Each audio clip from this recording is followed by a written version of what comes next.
The sound of scuffed solace and hurried footsteps fills the air, a chaotic rhythm of 1,000 different stories. Our view is low, a world of worn-out sneakers, pristine loafers, and trendy boots. The camera tracks along the polished floor until it settles on a single pair of tattered sneakers. Standing motionless against the tide, we rise slowly, revealing a teenage boy, his frame slight beneath a worn hoodie, a heavy backpack slung over one shoulder. He takes a hesitant step forward, and we move with him, watching as the world flows around him, indifferent. Students brush past without a glance, their conversations a muffled roar. A crumpled paper ball arcs through the air, bouncing off his shoulder. He doesn't flinch, his expression a mask of practiced neutrality, his eyes fixed on some distant, unseen point. The drone of a teacher's lecture is a monotonous backdrop. He sits in the back corner of the classroom, isolated by a sea of empty desks. The scratching of pencils and the rustle of paper are the only sounds that break the quiet. Suddenly, a folded note slides across the surface of his desk, an unwelcome intrusion. His fingers hesitate before unfolding it. The words, scrawled in thick, aggressive letters, are a gut punch. Why do you even come here? A muscle in his jaw tightens, a flicker of pain in his eyes before it's extinguished. He refolds the note with deliberate slowness, his gaze shifting to the clock on the wall.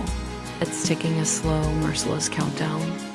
The cafeteria is a symphony of chaos-clattering trays, shouting voices, and bursts of laughter. Amidst the swirling crowd, he sits at a small table, a solitary island.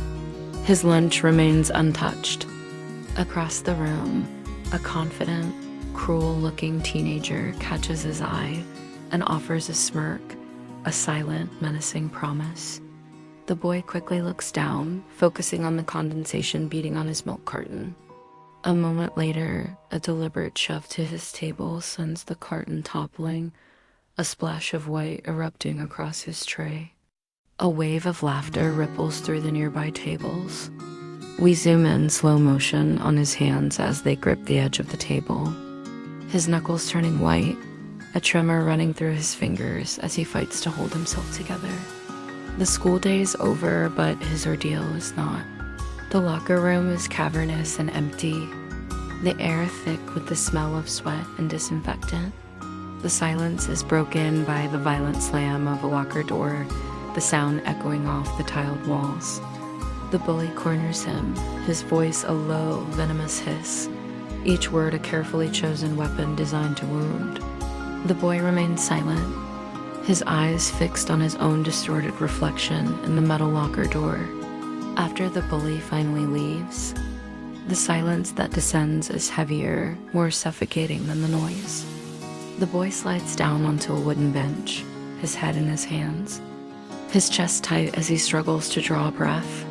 Later, he stands in a rooftop stairwell, the city sprawling below him like a field of scattered jewels. The harsh light of the day has softened to the warm, forgiving glow of sunset. He grips the cool metal railing, the wind whipping at his hoodie. A gentle voice cuts through his thoughts. You're not alone, you know. He turns to see a girl with a kind, confident smile. She doesn't say much more, but her presence is a comfort. She hands him a small flyer, an invitation to a student unity meeting. For the first time, a flicker of something other than despair crosses his face. The next day, the hallway feels different. He walks with his shoulders a little less slumped, his steps a little more certain. The bully steps into his path, a familiar, arrogant posture. But this time, the boy doesn't shrink away. He stops, stands his ground, and meets the bully's glare. Other students, noticing the standoff, begin to pause. A silent circle forms around them, a quiet wall of support. The bully looks around, suddenly realizing he's the one who is isolated. His confidence falters, and he backs away, melting into the crowd. As he disappears, the cool, desaturated colors of the scene begin to warm and fuse with a new light. That evening, in the school gym, he stands at a podium, a single microphone before him. The space is filled with students, their faces attentive and open. He takes a deep breath and begins to speak, his voice shaking at first, then growing stronger as he shares his story.